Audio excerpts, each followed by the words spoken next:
A paz, queridos, louvado e engrandecido seja o nome do Senhor. Que privilégio poder contribuir para manter o seu lar aceso. Nós estamos nessa conferência Lares Acesos, acreditando que o Senhor mantém o fogo aceso, e o fogo que arde nunca se apagará. Estou aqui com o pastor Reuel e junto nós queremos ministrar no seu coração uma palavra poderosa para manter o seu lar aceso. Você que não sabe, a palavra lareira, ela vem de lar quente. Então o fogo sempre é colocado na lareira para aquecer todo o lar. E Deus, Ele tem a imensa satisfação de poder glorificar o seu nome através da família. Porque a família e a igreja são as instituições constituídas por Deus. Embora hoje muitas igrejas estão fechadas, com as suas portas cerradas, mas a igreja, a família está aberta para receber esse fogo do Espírito Santo. E a Bíblia nos garante que Jesus nos batizaria com o Espírito Santo e com fogo. Fogo que nos mantém aceso no meio do caos. Fogo que nos mantém aceso no meio das trevas. Fogo que, apesar das trevas muitas vezes estarem em evidência, mas a chama do Senhor, ela nunca se apagará. O fogo arderá continuamente sobre o altar e nunca se apagará. Eu estou aqui com a minha Bíblia aberta, Reuel, em Salmo de número 2. E Salmo de número 2 é maravilhoso, né? Há quem diga que o Salmo 1 e o 2 é uma coisa só, mas eu vou respeitar a numeração. Então, Salmo 2 e o verso de número 7 diz assim, ó: proclamarei o decreto do Senhor. Ele me disse: tu és meu filho e eu hoje te gerei. Pede-me e eu te darei as nações por herança e os fins da terra por tua possessão. Tu a regerás com vara de ferro, tu a despedaçarás como um vaso de oleiro. Portanto, os reis, ó reis, sede prudentes, deixai-vos instruir, juízes da terra. Nesse momento de tanta confusão, de tantas informações, nós precisamos do fogo do Senhor para manter nossas casas acesas, manter os nossos corações acesos. Quando eu leio esse texto de Salmo 2 é muito poderoso, porque ele me aponta para a vida de Jesus, não é? Tu és meu filho, eu te gerei. Pede-me e eu te darei as nações por herança. As nações é herança dos filhos. As nações não são herança dos evangélicos, elas são herança dos filhos. E você pode ir muitas vezes na igreja, mas não ter a consciência de filho. E foi exatamente isso que Jesus veio fazer na terra. Ele veio preparar o lugar para o Pai. Ele veio preparar o lugar do Pai. Jesus não veio começar uma religião. Religião Israel já tinha. Jesus veio mostrar o Pai. E se você ler João capítulo 19, versículo 7, você vai perceber que quando Anás e Caifás levam Jesus para diante de Pilatos, eles têm uma acusação contra Jesus. Eles dizem: ele precisa morrer porque ele se fez filho de Deus. Satanás, o nosso inimigo, ele não tem problema quando você vai só à igreja, quando você tem uma carteirinha da sua denominação, uma carteira de uma igreja evangélica. Não, o diabo começa a ter problema quando você tem a identidade de filho, a consciência de filho, porque filhos são herdeiros.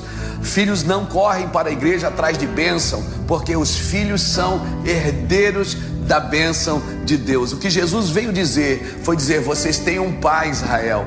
Israel, vocês têm um pai. Terra, você tem um pai. Ele é o criador de todas as coisas.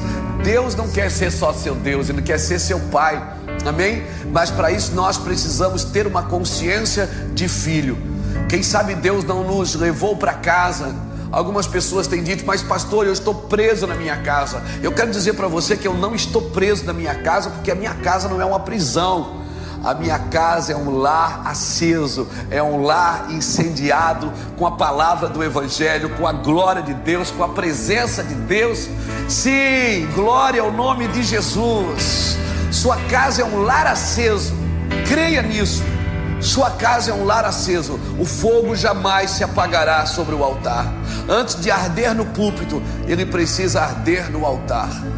Sim, creia nisso. Então, Salmo 2 diz: Tu és meu filho, eu te gerei, pede-me e eu te darei as nações por herança. Queridos, a ardente expectativa da criação, como diz Romanos 8,19, ela aguarda a manifestação dos filhos de Deus, aqueles que são parecidos com Jesus, aqueles que têm Jesus como o seu primogênito, o seu modelo. Embora eu amo todos os personagens da Bíblia, amo as referências, amo as suas experiências e as experiências de Davi, Moisés, de Abraão, do próprio Adão, elas têm muito a me ensinar, mas o meu modelo de vida é Jesus. Ele é o meu modelo de vida, é o meu primogênito, é o primogênito de toda a criação. Todas as coisas que foram feitas por Ele, e sem Ele nada do que se fez se podia ter feito. Então o meu modelo é Jesus. E Deus diz assim, tremendo, porque Ele diz assim: proclamarei um decreto. O que é proclamar um decreto? Proclamar um decreto é torná-lo público. E Deus não tornou público que Jesus era filho dele. Por isso que Herodes mandou matar todos os meninos. Ele não sabia qual que era o menino, porque Satanás nunca sabe o que Deus vai fazer através de um filho. Por quê? Porque ele não tem revelação. Quem tem revelação são os filhos de Deus. Você que é filho de Deus, você tem uma revelação. Satanás não tem revelação, por isso você deveria andar na frente e não atrás. Proclamarei um decreto e direi: Tu és meu filho, eu te gerei, pede-me e eu te darei as nações por herança e os fins da terra por tua possessão. Tu és meu filho, eu te gerei. Mas apesar de tudo, ele diz: eu vou proclamar um decreto, eu vou tornar conhecido. Quando Jesus nasce, Deus não deixa conhecido quem é Jesus. Algumas pessoas sabem por revelação. Maria, que recebeu a visitação de Gabriel, do anjo, acredita-se que foi Gabriel, não, com certeza. E José, que teve um sonho, que ouviu falar de Jesus, né, que Deus falou de Jesus para ele, disse: olha, esse é meu filho, você precisa cuidar dele. Simão, que apresentou Jesus no templo e teve uma revelação, pegou Jesus no colo e apresentou. Ana, que vivia no templo e tinha uma profecia que não seria tirada da terra até ver o Salvador. Quem sabe Isabel sabia, quem sabe Zacarias sabia, mas poucas pessoas sabiam quem era Jesus. Nem todos sabiam quem era Jesus, porque Deus não proclamou um decreto. Mas quando Jesus, aos 30 anos, entra no Rio Jordão e é batizado por João Batista, a Bíblia diz que os céus se rasgam, os céus se abrem e vem aquela palavra do céu: Tu és meu filho amado, este é o meu filho amado, em quem a minha alma se compraz. E dali por diante, então, Deus tornou público aos anjos, aos principados, às potestades, ao próprio Satanás, a toda a criação, que aquele era o Filho de Deus. E perceba, Jesus começou o seu ministério a partir dessa palavra: Tu és o Filho de Deus. Então, querido, Deus, Ele quer que você reconheça quem você é. A Bíblia diz que todo aquele que aceita Jesus como seu Salvador, ele se torna um filho de Deus. E essa amizade com Deus vai crescendo até você se tornar um filho maduro de Deus, até onde o Espírito Santo possa guiar e conduzir você debaixo de muita graça. Nós estamos vivendo dias difíceis, mas você não pode perder essa identidade de filho de Deus, porque esses dias difíceis, eles vão precisar da manifestação dos filhos de Deus. Esses dias difíceis, pastor Reuel, eles vão precisar da manifestação dos filhos de Deus. Quem sabe os filhos de Deus não estão indo na igreja, não estão indo, mas não dá para ir no culto, pastor, não dá para abraçar, não dá para beijar. Mas você não pode perder sua identidade de filho de Deus. Há uma ardente expectativa na criação. Amém? Louvado seja Deus. No Pai. E o filho é restaurado no Pai. Aleluia. Amém? O filho, guarde essa palavra do pastor Reuel: o filho é restaurado no Pai. Então você precisa entender isso. Deus vai proclamar isso. Já está proclamando, proclamou com Jesus. Isso, e perceba, Jesus, ele não saiu botando a mão na cabeça de todo mundo no ministério. sem que antes ele fosse apresentado pelo Pai. O Pai está apresentando, ele vai apresentar os seus filhos, fique tranquilo. Lugar para você, aleluia. Louvado seja o nome do Senhor, graças a Deus. Sim, Deus, preparamos um lugar em nosso lar, preparamos um lar aceso para você, Jesus. Sim, Deus, um lugar para você, Jesus, só para você, Jesus. Você percebe que esses dias, para muitas pessoas, Jesus já era prioridade, mas para alguns ele está se tornando a prioridade agora. Por quê? Porque parou toda a movimentação para restaurar o fundamento. Amém? Espera Deus apresentar você, porque quando Deus apresentou Jesus para toda a criação, dali por diante, depois dos 40 dias de tribulação, ó, tem tudo a ver, né? Quarentena, 40 dias, né? Já pensou? Depois dos 40 dias de deserto, que Jesus foi tentado pelo diabo e não cedeu. Por que ele não cedeu? Porque quando você sabe quem você é, o seu testemunho é verdadeiro. Jesus fala em João 8, eu sei de onde vim e sei para onde eu vou, por isso o meu testemunho é verdadeiro. Querido, o seu testemunho é verdadeiro. No Brasil, Argentina, as Américas, a Europa, a América do Norte, a Ásia, a África, todas as nações estão esperando a manifestação dos filhos de Deus, que é muito maior, que vai ser muito mais avassaladora do que qualquer pandemia. Amém? Quem sabe Deus não parou o movimento evangélico para restaurar a nossa identidade de filho. Deus está apresentando os seus filhos, fique tranquilo, não precisa se exibir. Deus vai te manifestar e Deus vai te usar. Quando Jesus é apresentado, depois de 40 dias sendo tentado pelo diabo no deserto, ele começa o seu ministério. Quantas vezes Jesus não deve ter ido a Jerusalém? Quantas vezes, pastor Reuel, Jesus não foi em Jerusalém, em Jericó, passou, viu o tanque de Betesda, viu aqueles paralíticos, viu aqueles cegos, viu as pessoas que precisavam ser tocadas, mas ele nunca se antecipou, nunca se precipitou em fazer uma coisa sem a direção de Deus. Mas depois que Deus declarou, tu és meu filho, proclamarei o decreto, vou tornar público. Depois de ele te declarar, então você pode pedir às nações. Depois de ele declarar quem você é, então você pode pedir às nações, porque as nações é para os filhos. Por isso não adianta você ir à nação, abrir uma igreja evangélica, se você não tem a consciência de quem você é, que você é filho. Depois chegou o dia que Jesus passou pelos mesmos caminhos que passava antes, mas agora ele passa debaixo de uma identidade de filho de Deus, e ele começa a curar os enfermos. Ele disse, olha, eu vim trazer fogo sobre a terra, eu vim trazer fogo, amém? E o que eu mais queria é que vocês já estivessem incendiados. Está na palavra de Deus, ele diz, o que eu mais queria é que vocês já estivessem acesos. Eu queria que você já estivesse queimando. Quem sabe Deus não parou a nossa movimentação na igreja local, nos prédios, para a gente ir para casa, acender o fogo do Espírito Santo, acender a glória de Deus.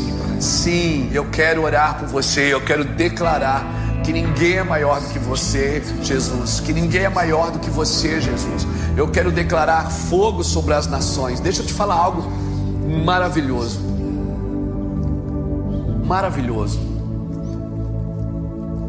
A criação nos ensina, a ciência nos ensina que a terra tem 4 elementos: terra, água, fogo e ar. Então esses 4 elementos estão na terra. Eu aprendi isso na escola quando era menino. Terra, água, fogo e ar são os elementos da criação.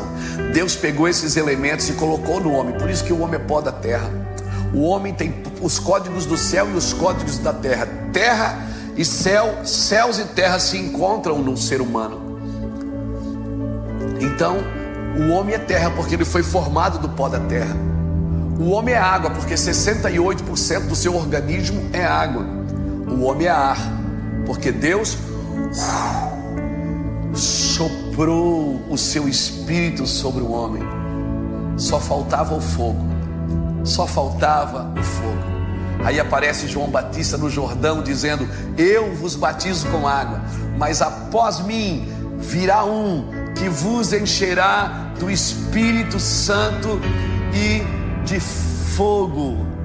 Aleluia. Ou seja, os 4 elementos que tem na terra, esses 4 elementos tem no homem. Por isso todo homem que carrega terra, água, fogo e ar, e ele profetiza uma terra, a terra responde, porque a terra só responde quando ela vê os 4 elementos em quem está profetizando. Então, se faltava fogo, meu querido, não vai mais faltar fogo, porque Jesus nos batizou com o Espírito Santo e com fogo. Fogo que purifica, fogo que queima toda impureza, fogo que nos prepara para a volta do Messias. Louvado seja o nome do Senhor. Os 4 elementos da terra são os 4 elementos que estão na vida do homem. Vamos orar, nós queremos orar por você. Estenda sua mão para o monitor, estenda sua mão agora, nós vamos orar, eu vou orar, o pastor Reuel vai ministrar um louvor e nós vamos ministrar no seu coração, e o fogo que não se apaga vai pegar você agora, em nome de Jesus Cristo. Sim Deus, nós queremos pedir a tua graça, queremos pedir a tua glória. Incendeia os lares da América Latina, incendeia os lares da América Latina, incendeia os lares da América Latina, da América do Norte. Sim, Deus, incendeia os lares da Europa, incendeia os lares, mantém os lares acesos nas nações, meu Pai, com o teu fogo. Sim, Senhor, aleluia. Onde você estiver, levante sua mão e diga: eu preciso queimar, eu preciso queimar. E tem um lugar que o fogo nunca dorme, que o fogo nunca apaga. O seu fogo, o fogo que está nos seus olhos. E quando nós olhamos firmemente para Jesus, nós não entramos em confusão. Aleluia. Louvado seja o nome do Senhor. Olharam para Ele e foram iluminados. E os seus rostos não ficaram confundidos. Quando eu fito os meus olhos nos olhos de Cristo, o fogo que está nele certamente vai me queimar também. Nós declaramos que os lares da América Latina, que os lares da América do Norte, da África, da Ásia, da Europa, aonde habita um ser humano, que comece a incendiar agora, para a glória de Yeshua HaMashiach. Que o Senhor te abençoe em nome de Jesus. Isso, pastor Reuel, manda fogo aí. Sim, clamamos por mais fogo, clamamos por mais glória, teu fogo e glória, teu fogo, Senhor. Preparamos um lugar para você, só para você, Jesus.